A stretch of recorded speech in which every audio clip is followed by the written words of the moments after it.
Olá, paz do Senhor, tudo bem? E aí, gostaria de compartilhar mais uma vez uma porção da palavra de Deus com você. Tem sempre alguns irmãos que me pedem, não são muitos, mas tem sempre alguns irmãos que dizem: Poxa, Zé Carlos, coloca mais uma palavra lá, coloca mais uma palavra para a nossa meditação. E hoje eu estava aqui meditando, né? E o Senhor colocou algo no meu coração. Eu fiquei me questionando sobre algo que eu já ouvi muito. Eu não me lembro de ter falado, mas eu já ouvi muito. Talvez você já tenha ouvido alguém dizer assim: olha, Deus tem pressa na sua vida, hein? Deus tem pressa para trabalhar no seu ministério e etc. Deus tem pressa? Eu fiquei pensando assim: Deus tem pressa? Você já teve pressa em algum momento para fazer alguma coisa? E geralmente, quando você teve pressa, é porque você estava atrasado, né? Pelo menos comigo sempre foi assim. Porque eu perdi o controle do tempo, por isso eu tive pressa. E na maioria das vezes que eu tive pressa, alguma coisa foi feita de forma errada, né? Nada foi feito perfeitamente quando é feito com pressa. E é muito difícil nós pensarmos num Deus que tem pressa, ao mesmo tempo dizer que Deus tem tudo sob controle, né? Olha, Deus está no controle de todas as coisas, mas Ele tem pressa na sua vida. É paradoxal, né? Não tem como a gente usar essas duas afirmativas. Ou a gente acredita em uma ou a gente acredita em outra. E eu acredito que Deus, ele tem o controle de todas as coisas. Ele não tem pressa. Principalmente, ele não tem pressa para que você dê alguns resultados que ele sabe, ele melhor do que ninguém sabe, que é necessário nós passarmos por alguns processos para que os resultados eles aconteçam de acordo com esses processos da nossa vida. Hoje nós temos visto muitas pessoas ansiosas para frutificar, quando Deus ele não está apressado, ele não está com pressa, né? Então, para nós meditarmos nisso, no Evangelho de Marcos, no capítulo 4, no versículo 26, a palavra de Deus diz assim: Jesus disse: O reino de Deus é como um homem que joga a semente na terra. Lançou a semente, quer ele esteja acordado, quer esteja dormindo, ela brota e cresce sem ele saber como isso acontece. É a própria terra que dá o seu fruto. Primeiro aparece a planta, depois a espiga e mais tarde os grãos que enchem a espiga. Quando as espigas ficam maduras, o homem começa a cortá-las com a foice, pois chegou o tempo da colheita. Então aqui Jesus, ele ensinando por parábolas, ele deixa muito bem claro para nós que o movimento do reino dos céus na nossa vida, ele é assim. Ele começa inicialmente com uma semente que é lançada em nossa vida, em nosso coração, e a partir daquele dia, a nossa vida muda completamente. E o que eu acho interessante é que a semente foi lançada na terra e ali, distante, longe, fora do alcance da visão do homem, a vida está acontecendo. Isso aqui é tremendo, isso aqui é maravilhoso. Um dia que você abriu o coração para receber o Evangelho, a palavra de Deus, no dia que você abriu o coração e recebeu Jesus, a vida dele começou a ser gerada em você. As raízes começaram a crescer dentro de você. O reino de Deus começou a se movimentar dentro de você. Ninguém viu, sabe? Eram pensamentos que antes dominavam a sua mente, que agora a semente do reino de Deus começou a batalhar dentro de você, a colocar para fora esses pensamentos, esses sentimentos, essas emoções.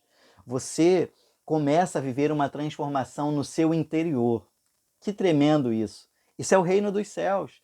Ele se movimenta dentro de nós para depois ele se manifestar no nosso exterior. Qual é o perigo, Zé Carlos? O perigo é eu querer que logo os frutos se manifestem no meu exterior. Quando o próprio Jesus disse, nos ensinou que existe um processo que começa dentro de nós, para que depois possamos frutificar. Então, qual é o tempo de cada pessoa? Eu não sei te dizer. Cada pessoa tem um tempo. Existem pessoas que rapidamente começam a dar frutos e são uma bênção. Mas existem outras pessoas que demoram. Eu vou falar para vocês que essa palavra ela é muito importante para nós brasileiros, um país de muitos desigrejados. Pessoas que começaram, mas que no meio do caminho pararam. Por que pararam? O segredo está no início, gente.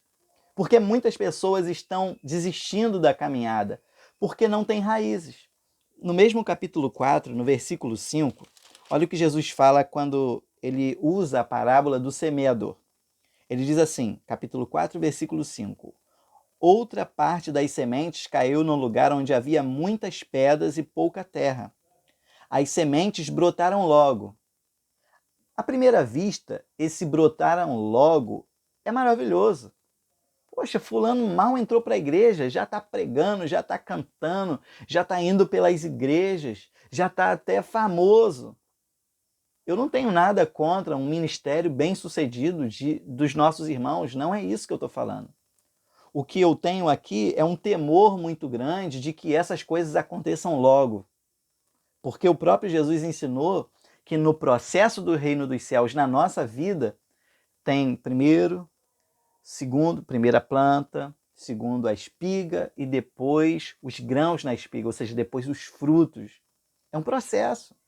Aqui, na parábola do semeador, a Bíblia diz assim, olha, a semente caiu num lugar onde havia muitas pedras e pouca terra. As sementes brotaram logo, porque a terra não era funda. Mas quando o sol apareceu, queimou as plantas, e elas secaram porque não tinham raízes.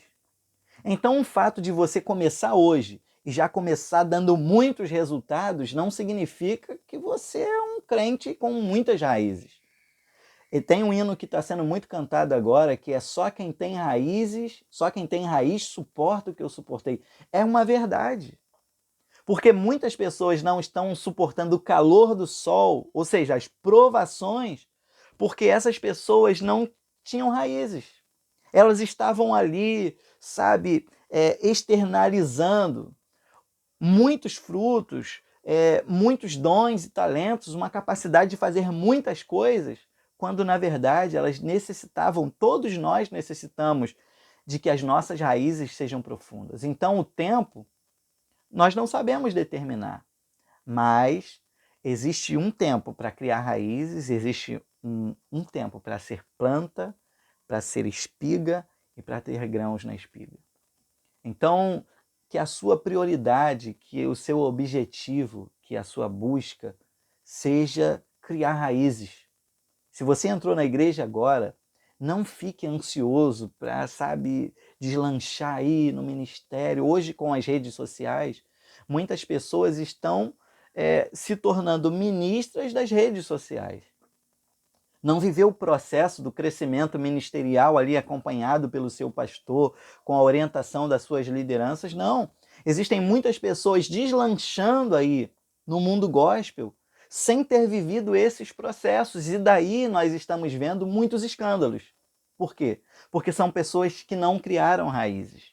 Então essa palavra aqui é uma palavra de alguém que aparentemente é jovem, mas eu já estou aí com meus 25 anos de evangelho, e eu também já passei por muitos altos e baixos na minha vida, provações, dias difíceis, dias maus.